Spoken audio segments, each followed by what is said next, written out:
Hi,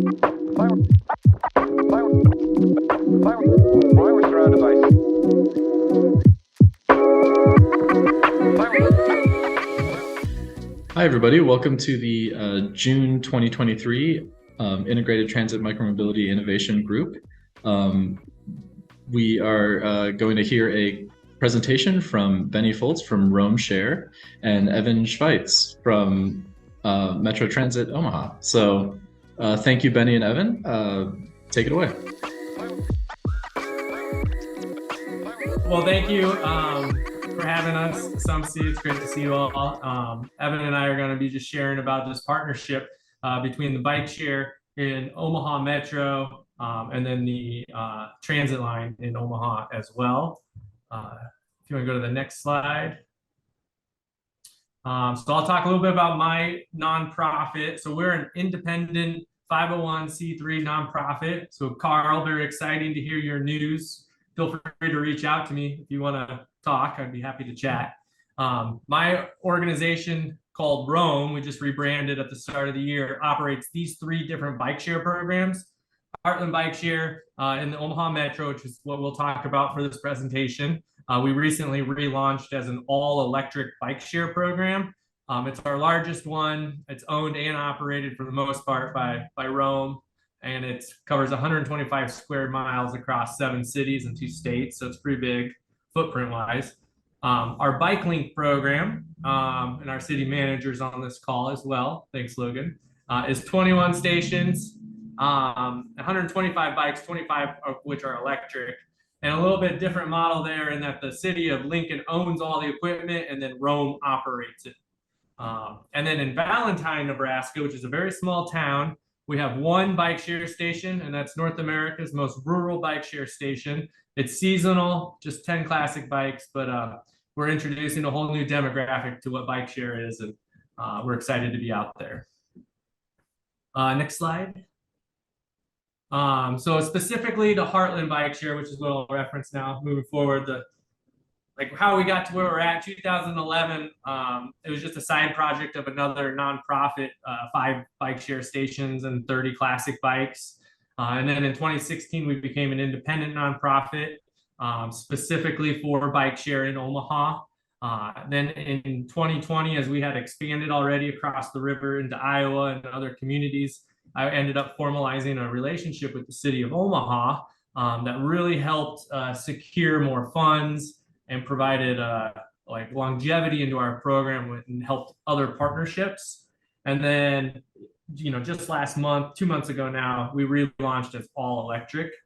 Half the equipment Roam owns and about half the city of Omaha owns.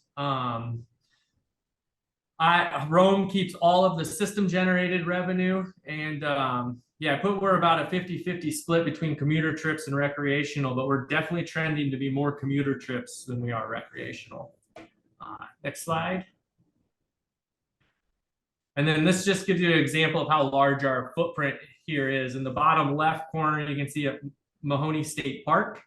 And then in the middle there's 6 stations that are in Sarpy County. Those 6 are all connected by safe infrastructure, and they do very well. They're often in our top 20. And then the urban core and the rest of Omaha's in the top right. Next slide.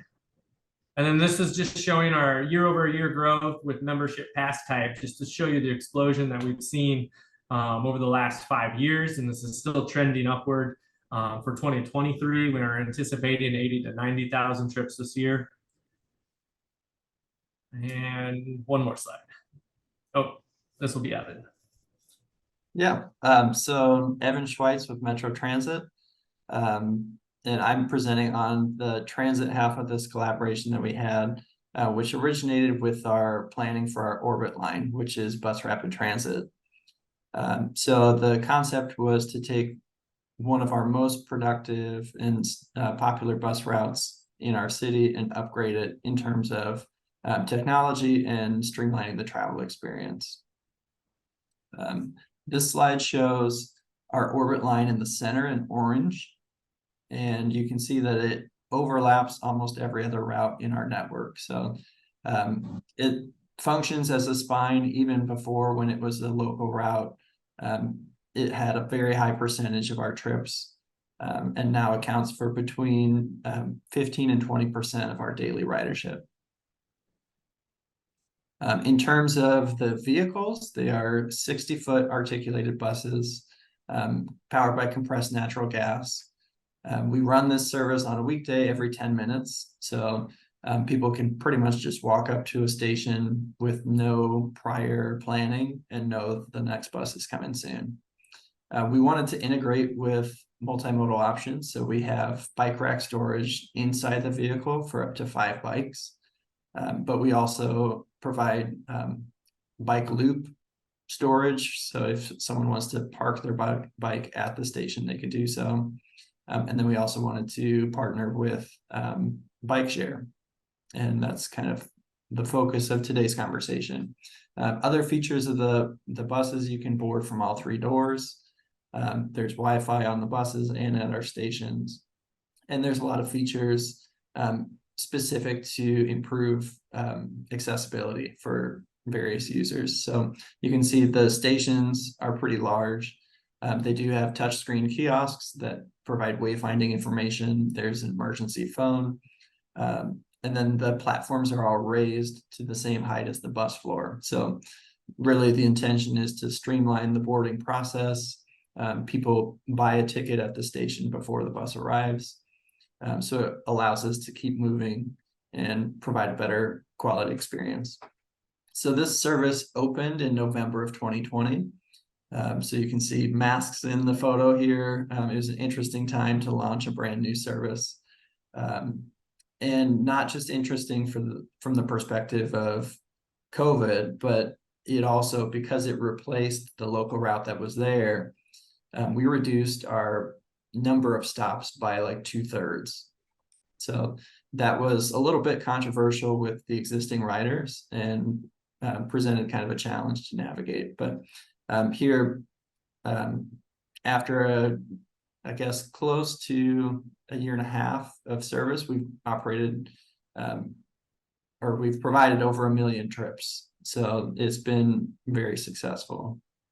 But kind of going back in time to before the route opened, when we were still helping riders kind of plan for and anticipate the change from Route 2, which had stops every other block, to Orbit, which in some instances has spacing up to 10 blocks without stopping. We ran an analysis of current riders, and the majority of them were within 3 blocks of a station. But for those that had more than 3 blocks, so that's 6% of our ridership at the time, had to travel between 4 and 7 blocks to their nearest station. So bike share partnerships presented an opportunity to kind of bridge those gaps.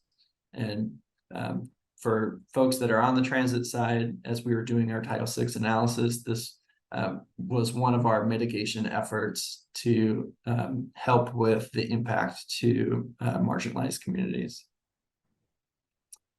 So here's a map that shows the Orbit line in orange and the stations. And then the larger purple circles highlight where we partnered with Benny's team to add about 12 new bike share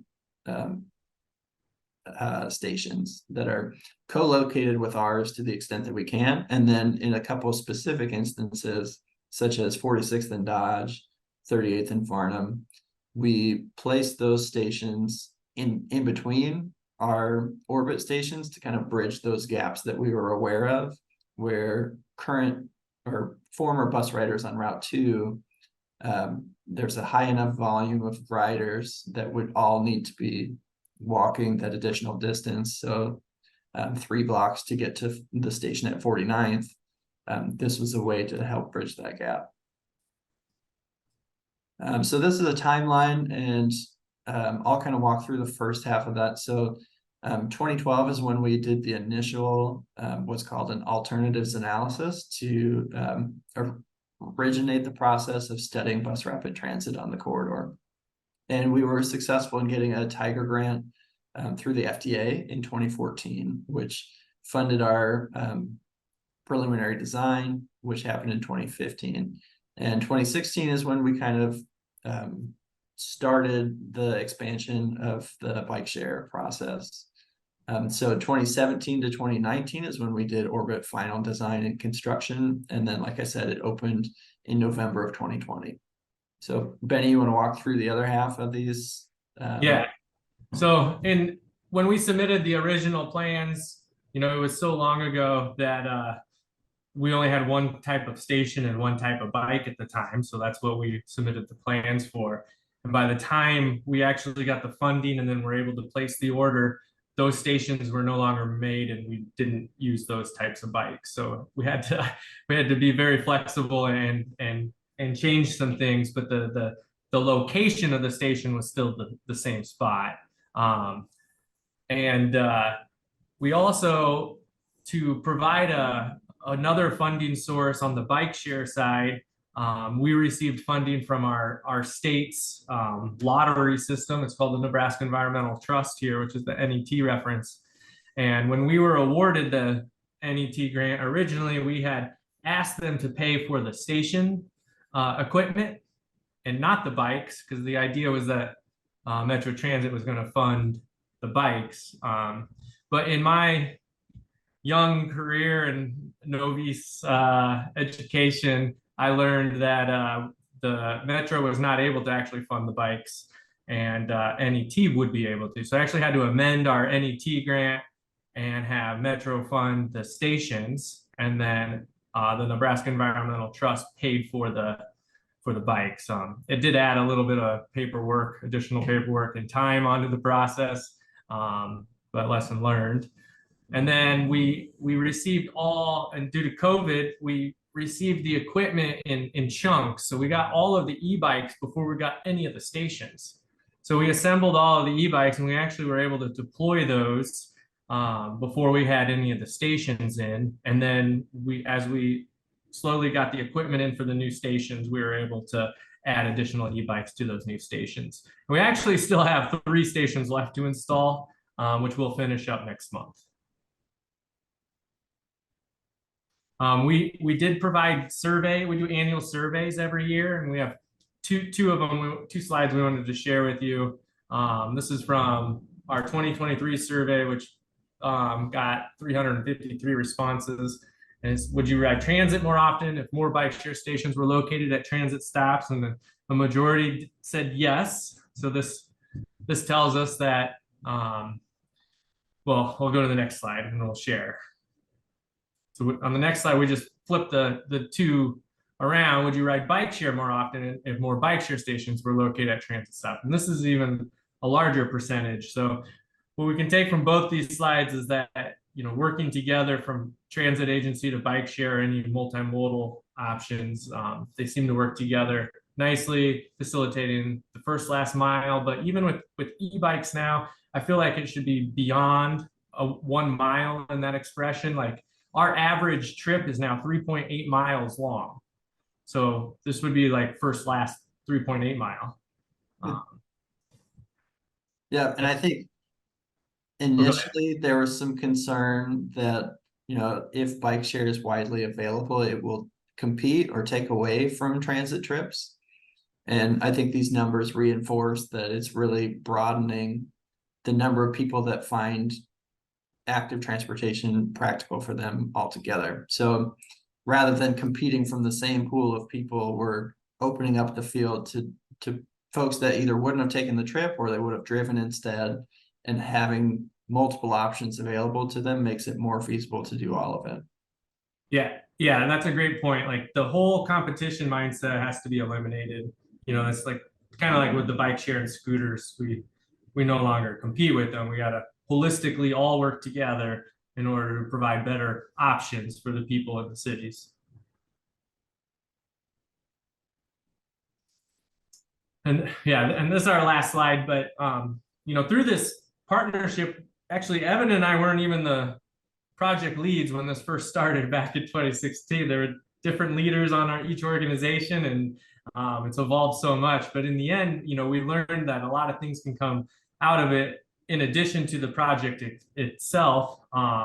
such as we were able to get Metro's policy revised so that we can put our bikes, at the time it was classic bikes and now it's e-bikes, on not only the front of the bus here, but also inside the ORBT buses if needed, so they can transport the bike if they're going to an area that's pretty far away and they don't want to ride it. And then we also work together on my staff can get Metro passes for free, and then I provide free bike share passes to all of Metro employees.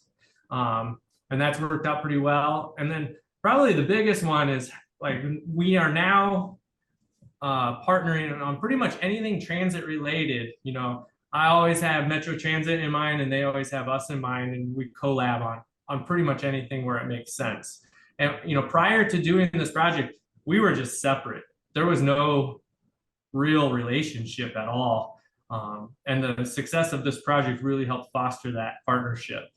And we, you know, the city of Omaha is planning for a streetcar to come as well, you know, and it'll help with future projects like that also. Evan, anything else?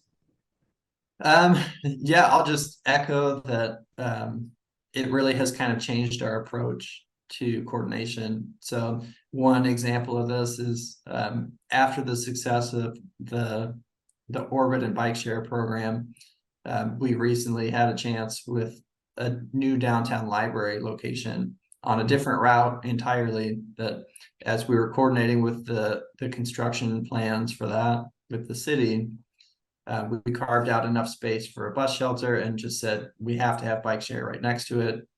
And we were able to get that in place. So that's really kind of our new, like Benny said, kind of our default approach. When there's enough space for both, we just plan for both, whether it's on the ORBT line or not. And so as Metro looks towards future ORBT expansion, or just general bus stop planning, this is one of the things that we'd be looking for as part of that.